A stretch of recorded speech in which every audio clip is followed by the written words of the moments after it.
Welcome to the Motherhood Alliance podcast, the podcast dedicated to empowering moms and families on their health and wellness journey.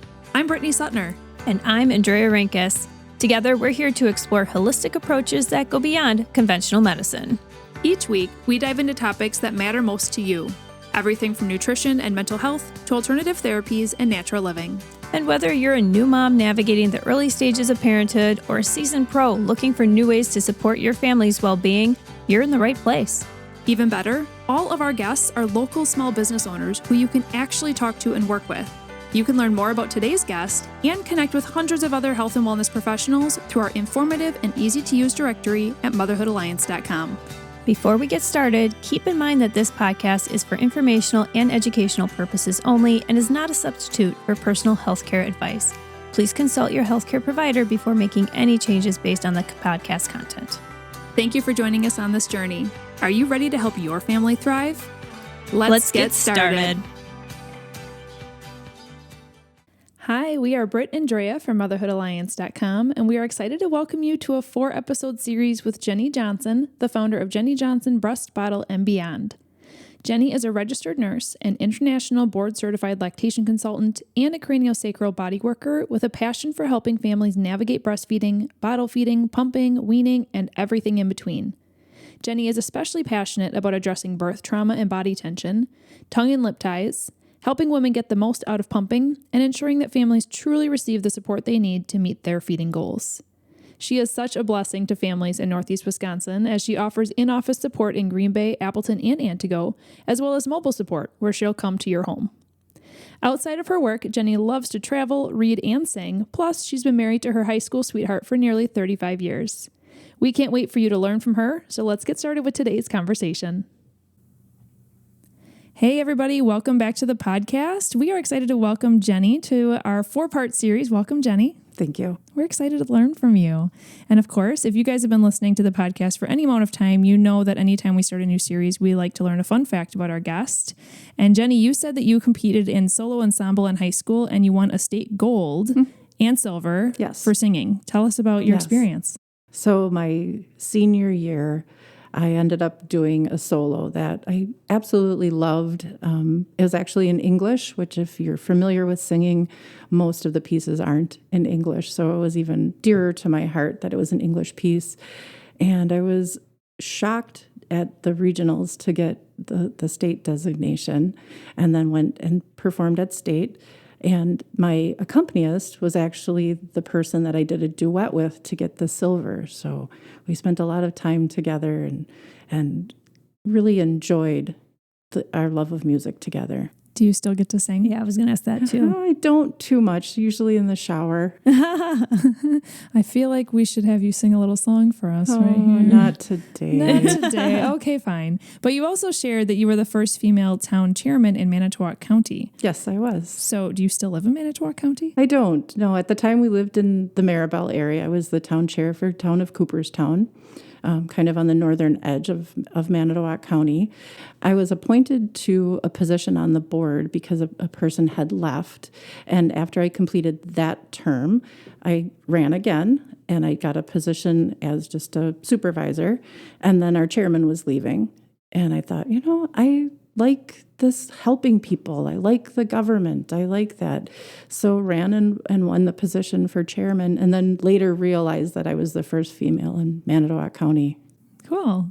What a fun experience. Yeah, that is awesome. And then down the road, you became a lactation consultant. So, I mean, we've already covered multiple different fun chapters of your life. Why don't you tell us a little bit about how your journey within the health and wellness field, and then specifically how you became a lactation consultant and then your own practice? So after I had our second child, I had used the Bradley method instead of Lamaze. When we had our first child, we used the Lamaze method, and it was not functional for me. I found that trying to ignore that I was in labor was kind of a joke.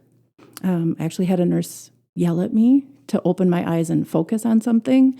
And I'm like, no, I'm much more of an inner control kind of person.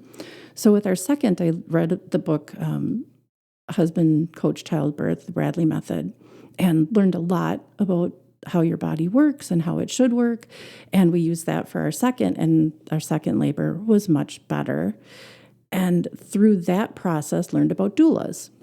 So in my head, I was going to become a doula. I was going to save the world and help women birth better. Then in my infinite thinking of needing more knowledge, I decided that I was going to be a registered nurse. Having labor delivery experience would help expand my doula experience. So decided at 23 to go back to school and became a nurse. In 2003, I started working at Bellin Hospital as a medical surgical nurse and tried to get into the maternity department. And they kept hiring internally, and I never got to get into Bellin's maternity department. Found a position in Aurora, Two Rivers, Manitowoc County, Aurora. That was a combination of a medical surgical unit and labor delivery. Oh, interesting. It was I guess small hospital, right? Very, very small. So we were doing knees on one side of the unit and delivering babies on the other side of the unit. And it was at that point that I really met and worked with my first lactation consultant. And it was just fascinating to me, the amount of education, the teaching, the helping, the support that went in to helping babies breastfeed, because we think it's natural, it should just happen. Mm-hmm. And learning the little nuances and being able to help a family through that new journey. And then I got to help with a set of twins. And the twins latched wonderfully after we made some adjustments, and the mom was tandem feeding, and it was just, that was it. The floodgate opened, and I was ready to then move into lactation. Cool. So I had a friend working at a hospital in Green Bay, and she's like, they're having a hard time hiring a lactation educator. I know you don't have any certification, but I think you should apply. She was like, I know you love teaching people. I know you love learning. It'd be a good space for you. So I applied, and they hired me. So without having lactation background, without having really the credentials to do the job, they took a chance. So I was at St. Mary's Hospital for 9 years as their lactation specialist initially, and then I became an IBCLC. So at that time, I needed 3,000 contact hours and a 45-hour class plus extra education to take the exam. That's like not messing around. They really are very serious about this credential. Yes. How much education do you need to be a lactation consultant? Like not an IBCLC? So if you're not an IBCLC, you're not a consultant. Okay. So a CLC certification is a certified lactation counselor. Okay. So very similar. I feel like people get confused by the initials. So I started out as a lactation specialist. So I started out as an LS. And that I actually, you date yourself when you say things. It was a correspondence course. Oh, I don't even know what that means. Correspondence course? So they sent you all of the information through the mail. Oh. And you read the book and did all the homework and sent it back in. And then you would take the test and then send the test back in. So that certification was kind of fun. Like I said, you date yourself when you're like snail mail kind of certification. And then you have to accumulate so many certified hours. So you're required to take a 45-hour class that just focuses on the basics of lactation. At that point, it was 45 hours. Sorry. Now it's 90 hours. For IBCLC. To sit for the exam, you have to take the 90-hour class. And most CLCs, the counselors will take that class now kind of as their base. That's the starting point. And then you have to build your education. You have to have so many extra hours. We have to have hours in lactation-related curriculum. We have to have ethics. And then we have to have actual specific lactation. So some of the cranial sacral classes that I do can be related to lactation, but then I have to take courses on pumping and I have to take courses on very lactation specific. Cool. So then after you were at the hospital for a while, I believe then you went into private practice. I did. Yeah. Yes. So being at the hospital opened up so many doors in my life. The one was that I learned that when I hold babies, they unwind. And that's where the cranial sacral work came in. And I took more classes and training to learn about that. I also learned to stand on my feet and actually be a real advocate. So when I started getting pushback from some of our providers about oral tissue and how it impacts suck, swallow, and baby's comfort, I decided that that wasn't my space to be in. I was a patient advocate, not a provider advocate, and moved into the space of learning more and helping parents navigate any difficulties that they were having. Okay. And when was your business born? In 2015, on January 1st, 2015 was our official start date. So that makes it 10 years. Yeah. Wow. This year. Woo. I started out as BFF, breastfeeding friend. And many people were like, people look for Jenni. They don't look for BFF. It was confusing for people. So last June, we did a rebranding, and now it's Jenni Johnson Breast, Bottle, and Beyond. Awesome. Well, thank you for sharing your story with us. Yeah. In this episode, we do want to dive into kind of just when you're getting ready to have a baby, it's hard to know what your options are for feeding that little guy or girl, and then which one is going to be the best for you. So what are the choices that parents have for feeding newborns? Like, we know there's pumping, we know there's breastfeeding, but like, what are kind of all the different options? And then what are like the pros and cons of each one? Absolutely. So the biological way to feed our children would be to provide milk from our body.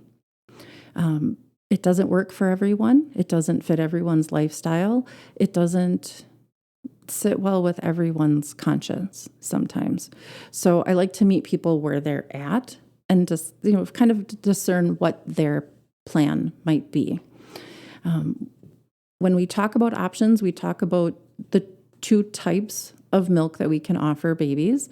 We can offer them human milk, which is made for human babies. It's, molecularly made for them to digest and for them to uptake the nutrients.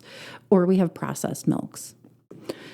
Human milk is kind of fun. It doesn't have to be yours. It takes a village. So if there's a mom that maybe is struggling with her production for various reasons we're going to talk about later too, we have donors in our community that are more than happy to share if they have extra milk as well. So we have those as options. And then our processed milks, we have mammal milk.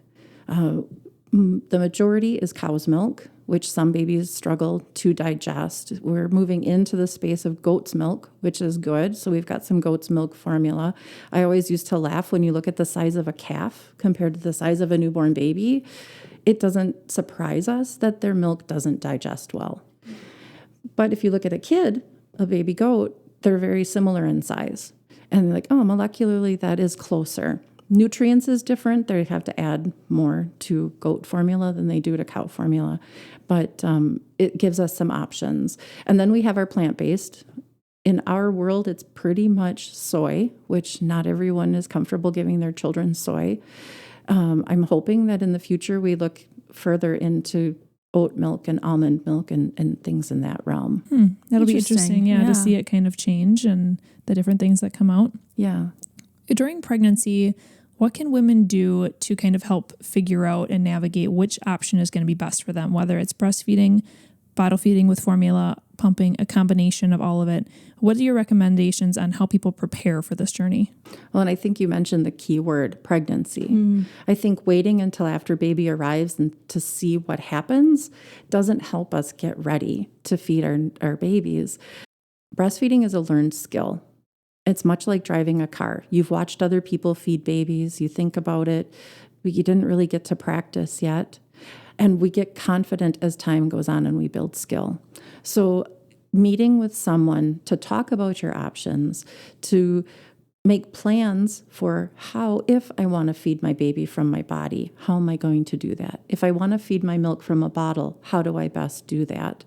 And then, if I need help, I've already met a person that I can reach out to get that help that I need. Well, I wish I would have had. We're huge advocates for that. I mean, in pregnancy, like if you're a first time mom listening to this and you're, pregnant right now, do this, because after baby's here, it's crazy. Like, your brain is not working, your hormones are crazy. It's best to just get help with lactation or anything else before baby comes, for sure. And I feel it's so important to meet the people in your community so that you find who fits with you. I am not very A-type. I'm pretty laid back, and I'm not everybody's cup of tea. So if you're looking for somebody who's super structured and is going to give you like a schedule, not your girl. But let's talk, let's chat, let's work through some of your questions. I offer 2 options for that breastfeeding support and kind of knowledge finding. The Breastfeeding Basics is a virtual class that I offer for free the 4th Tuesday of every month. You can sign up on the website, and it will then send you a link to the private class. So it's online, it's virtual, but it's not open to just anyone. And then I do a pregnancy visit. I can do that at home, in the office, or virtually. At home or in the office, you get a cute little goodie bag, and we have different things in there to help get you ready. We talk about hand expression, and we have a squeezy breast that I always laugh you can use to throw at people during labor if needed. That's a good idea. There you go. And a spoon, and we talk about spoon feeding, and we talk about the pitfalls, how to work through them on your own, how to involve your partner. I always encourage partners and family. If your mom's going to stay for 2 weeks after, invite her to that class as well. Let's talk through some of their concerns. I always feel that when people are questioned about their choices, they need to be reminded it comes from a place of love and concern. It's not always that they're trying to undermine your choices, but they're worried about you too. Yeah. So having them there and learning with us, I always tell dads, you're me when I'm not here. If a partner knows how to latch a baby, they can help latch a baby. If a partner knows how to position, they can help support mom in that positioning too. I love the proactive education piece and how you're pulling partners into this as well. Because when I think about how can partners help on this journey, I'm like, oh, get the mom some water or a snack when she's on the couch. But like those are actually, if he is like educated, he can be like, oh, how about we prop this pillow up here because Jenni said, Exactly. This might be supportive. So let's stay on that topic for a second, whether it's during pregnancy and kind of navigating all of these choices versus when baby is here and there's bottles now, or there's breastfeeding, whichever method you're choosing. What are some tips for what partners can do to actually really support continuing on that? So first is really being a part of that early education, being there, asking questions. When I do the home or office visits, I actually have dolls that we use for positioning and the partner's position as well. And I really talk through that whole supporting the head and shoulders, not pushing the head towards the baby or towards the breast, and how to make bottle feeding look and feel like breastfeeding if we need to supplement, so that we're doing a good job getting baby back if mom wants to body feed as well. The dads look at me a little strange when I hand them a doll. What am I supposed to do with this? But many of them haven't even held a baby. So it gives them a little bit, I wish they were heavier and more weighted, but it gives them an opportunity. And then we talk through different positioning and like where they can help mom. And then I will point out that mom may need like support under a wrist. This is a great place to tuck a blanket in. And like once she's settled and feeding, like offer her something to drink, offer her that snack. Biologically, every baby should be able to feed at breast. So I want to make sure that our families know with bottle feeding as well, that there are ways to mimic that feeding pattern so that we're supporting the way babies are supposed to biologically be able to feed. Well, and I guess that was a question I was going to ask is there a quote unquote right way to bottle feed? Because, you hand your baby, especially if they're a little bit older, and a bottle to a family member, and they just like lay the baby down in their arm crook and just, hold the bottle basically vertical. Is that correct? Is that potentially making them gulp it faster than they need to? I've heard of pace bottle feeding. So like can you go a little bit more into how would that position actually look like for optimal bottle feeding?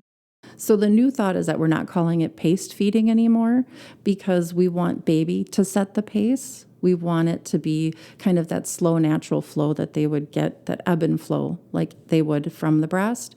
Some people call it compassionate feeding. I like to just think of it as mindful feeding. Oh, I like that. Because we're developing a relationship with food. And this is a lifelong relationship with food. And I feel like, well, I don't have to tell you guys, food is important to being healthy and active.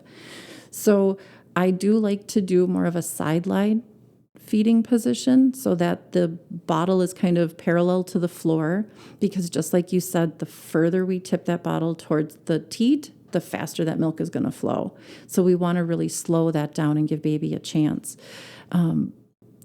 Many times if we're offering a bottle, it's because there's an issue. So if a baby's already having a hard time sucking, swallowing, even just latching, we want to make it as similar as we can to feeding so that we can understand more of what's going on for baby.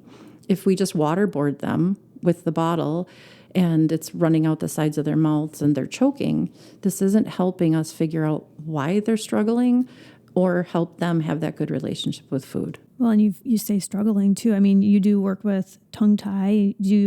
How do you help moms with understanding like what the main issue might be? So in my practice, every baby gets an oral exam. I do a quick overhead check to see if there is tissue that's restrictive and changing how their oral cavity is functioning. I check them head to toe really quick too for tension, because sometimes there's tissue in the mouth, but it's not actually restrictive tissue. It's just that the muscles around are holding that tissue tight.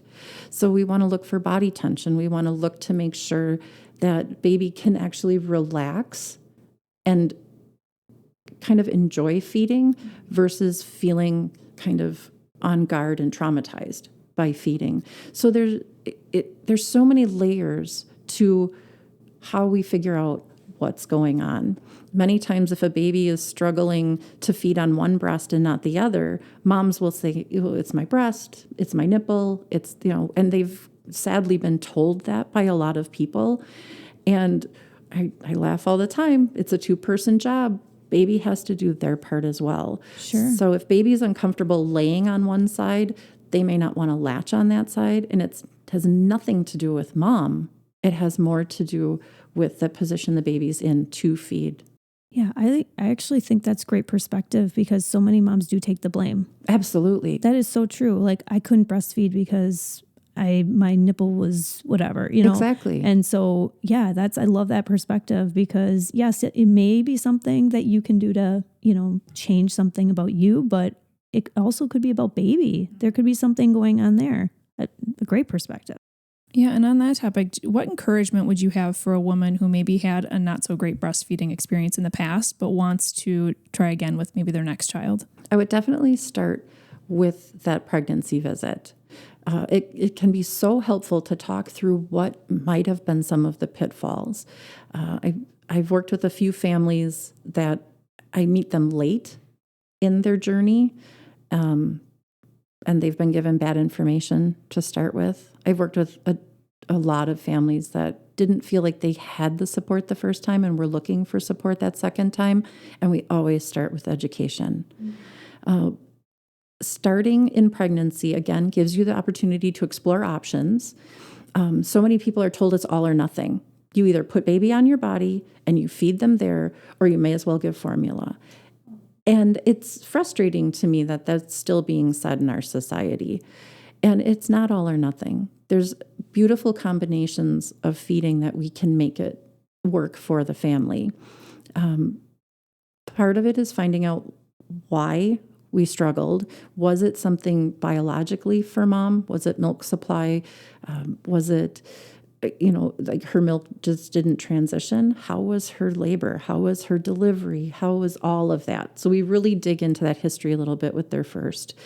And then we talk about, what can we change to help maybe have a better pregnancy, maybe have a better delivery, and then better support right after. Yeah. Yeah. That proactive appointment, with someone like you, so that they can go in feeling confident, right? And at least if things don't go perfectly or the way that they planned, they have someone that they can lean on and ask questions to really quickly. And I know that you also you mentioned your breastfeeding basics course, but you also do have supportive Saturdays as well, right? Tell us a little bit about those. So supportive Saturdays started out as a breastfeeding support group. And as I had families in my practice that maybe migrated away from feeding human milk and they moved into the formula realm, I felt that they were being excluded. So it quickly changed into an infant feeding support group, because it's important that all mothers have that support as they work through feeding their little ones. And the other thing that prompted it was knowing that most healthcare systems will charge you for a weight check. Really? Yes, Oh. They charge you a nurse visit. So I got angry. I'm a little bit of a vigilante sometimes. So I got angry and I was like, every Saturday I can sit at the office with the scale out. If no one comes, I work on social media. I do something else. But I felt it was important that families had that space where if they wanted to just weigh their baby, they can stop in and weigh their baby.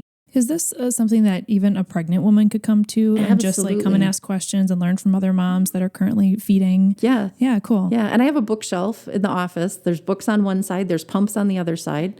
So they can kind of look and touch and look ahead, at the pumps that are available. I picked Saturdays specifically for those families that were headed back to work. Most of our moms are back at 12 weeks. So I wanted them to have a space too where they could come and ask other moms, like, how are you managing this? How am I doing that? I'm there for an hour and a half. So we start at 8:30. The scale goes out. Really from 9 to 10 is kind of the support group space. But if a mom is struggling and she wants to do a weighed feed, she can weigh the baby. We write the numbers down on a piece of paper. She feeds the baby and we put the baby back on the scale and see what their intake was. So it gives her a good idea of how babies are doing. As babies grow, they don't spend as much time at breast. So moms get nervous. I feel like you'd be such a great resource for that, because I remember feeling like that. Yeah. It's so unnerving because you can't tell what they're taking in. And we tell you, trust yourself. Does your breast feel firm and then soft? Is baby wetting and pooping well? But there's something about numbers. We're very number driven. So if I had a mom recently that baby was only eating like 5 minutes and she's like, he can't be getting enough. He just can't be getting enough. So we did the weighed feed and he took 4.5 ounces in that 5 minutes. Oh my, he's good. Efficient eater. Fantastic. Now I've got other moms that, we eat for, 20 minutes and they maybe take an ounce. Okay, now we should talk about what might be going on and maybe set up an appointment. Yeah. Yeah. You're such a great resource for our area. I mean, just thinking back to our experiences, both of my kids, my son specifically, my oldest, I cried every feeding for 3 weeks. It was rough. And then finally with my daughter, 2.5 years later, I did have a lactation consultant that came alongside me and really helped. So if I would have been able to meet with someone like you during pregnancy, I think this would have been 100%. just so much better. I think people go into pregnancy and birth with like, every woman should be able to breastfeed. We'll figure it out. It'll be fine. But then there's challenges, right? And we kind of touched on those. But in our next episode, we're really going to dive into a lot of those challenges that people experience and some tips and tricks for helping you overcome them. And so that's our next episode coming up. After that, we are going to have a full episode dedicated to pumping. There is so much to talk about there. And Jenni is this is one of her absolutely deep knowledge topics. So you're definitely going to want to listen in for that and share that with friends that are in that phase of life. And then in our fourth one, it's going to be a very unique episode. We're going to be talking about induced lactation, relactation, post-surgery breastfeeding. So some of these special circumstances, Jenni's going to share her knowledge with us and those ones as well. So stay tuned for more episodes coming up. If you enjoyed this episode, would you consider leaving a rating or review or sharing it directly with a friend who could benefit from the information? We know that you're a busy mom or caregiver, and our goal is to make your life easier by bringing tips and tricks directly from experts into your earbuds. By sharing this episode with someone you love, you can play a critical role in helping to make their life easier as well. We appreciate your time and thank you for being a part of the Motherhood Alliance family.